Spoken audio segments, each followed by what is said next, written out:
আমার দুই ভাস্তি, আপন ভাস্তি ঢাকা ইউনিভার্সিটির ভোটার ছিল।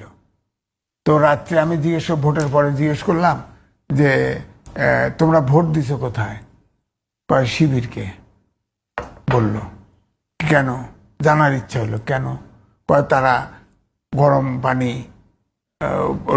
তালায় তালায় গরম পানি ঠান্ডা পানি দিছিল, হ্যাঁ, আর একজন ধাক্কা দিছিল।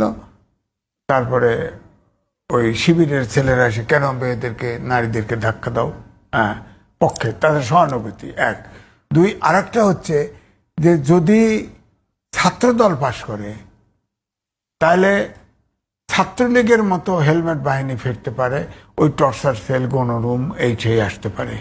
এটা তাদের ভিতরে ঢোকানো হয়েছে। এক, দুই হচ্ছে ধরেন তাদের এই দীর্ঘদিনে তারা তাদের রিডিং বলছে যে তারা ছাত্রদের যে কোনো সমস্যা হোক, হ্যাঁ, সেই সমস্যাই তারা যেভাবে ধরনের হেল্প করলে তারা সুরাহা হবে তাই। অর্থাৎ তারা একটা মিশনারিজ ওয়ার্ক করছে। এটা